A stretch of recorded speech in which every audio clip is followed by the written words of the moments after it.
So given that the rest of everything is stuffed up, I'm here to say, of course, that the social sector is completely stuffed and needs disrupting urgently. So the question is, will the speed of our lives and the interconnectedness we have make us more or less socially isolated? One of the outcomes of disruption is a decrease in job security, because an estimated 47% of current middle-class jobs will become redundant due to robotics and new technologies. And while some jobs will still continue to exist, they'll be performed in cheaper labour markets overseas. Of course, there will be a lot of new jobs created, and they'll be in technology-enabled businesses. So I have a polling question right up front here.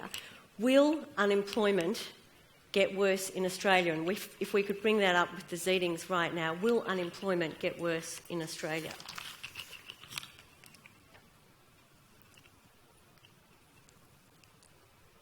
Fascinating. Okay, still moving. Oops. Oops. Okay. Well, it's pretty even, let's say. The jury's out. Okay. And then my second question is, will people who are not technologically skilled be at a massive disadvantage in gaining the new jobs that are created? So hands up if you think that people who are not technologically skilled are going to be at a massive disadvantage. Okay, so we all agree about that. So inevitably, there is going to be more and more social isolation as people fail to get the new jobs created and fail to keep up with the pace of change. And social exclusion comes at an enormous cost to our community. As I said before, our social sector is broken and needs disruption. So let's just look at where we are. We're moving from this centralised, institutionalised 20th century model to more connected, distributed communities. We're moving from an era of consumption to greater collaboration.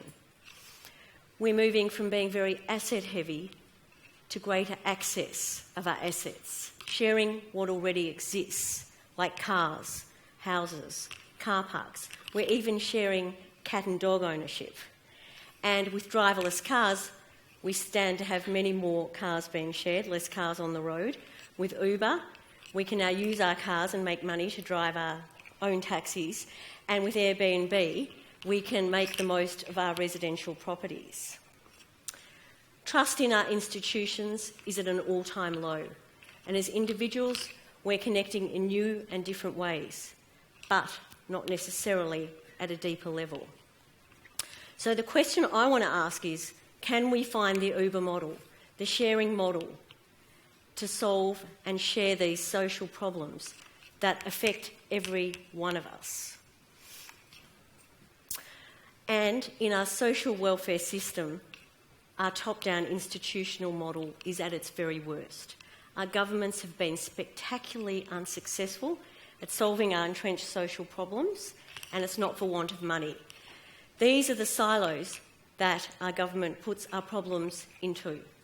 In one corner, we have disabilities. In another, we have mental health. In another, we have job seekers. In another, we have the ageing. In another, we have migrants, and so on. These are all funded separately. And this whole system fails to recognise the complexity of human beings or our connection in communities.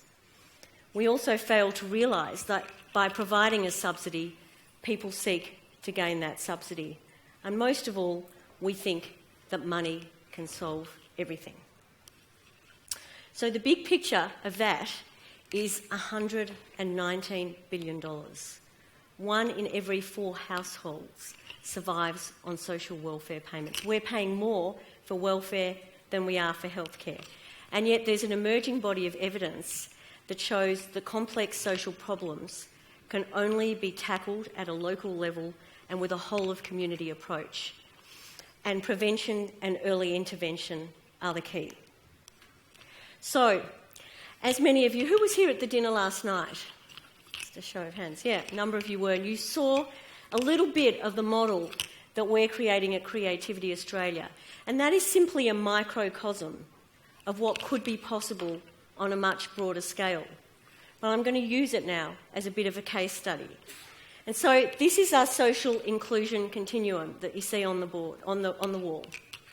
Most of us in the room here are included. Would you agree? Do you feel included for most of the time? Yeah. And then there's people who are at risk of chronic exclusion and those who are chronically excluded. And in the middle, we have our intervention, our innovation, our community-driven programs that bring together all of our diverse community on a regular basis to build capabilities, well-being and supportive networks. So what we do at Creativity Australia, and I'm sorry for those of you who were here last night, but just to recap briefly for those who are new, but also to just extend so you can understand our model, we bring together people with very diverse backgrounds in our With One Voice choir program, our intervention, early prevention program. We meet together people aged 9 to 90 of all faiths and all backgrounds. We come together, CEOs, doctors, lawyers, teachers, with migrants, job seekers, people who are suffering with depression and disabilities. We share not only singing, but we share supper every week, and we share the most innovative part of our program, which is a wish list.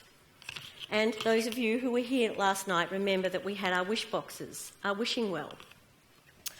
And every week, people can put their little wish into the box, like that, and it gets read out by a wish list volunteer at the choir.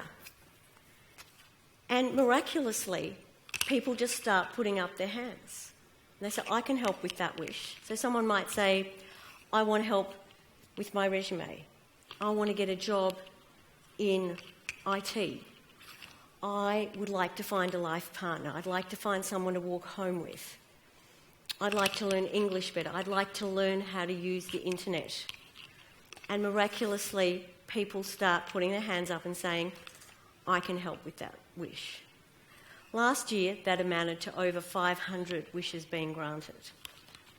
And we're not a huge community yet. We have a number of small communities bubbling away.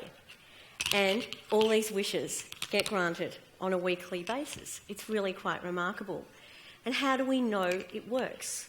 Well, 98% of our participants have said that they feel less stressed every week at choir.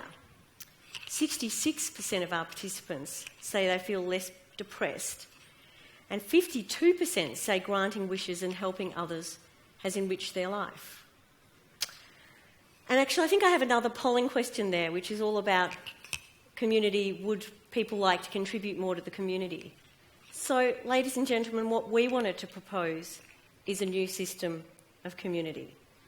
Let's take the money out of the silos and put it into the communities in an integrated community model.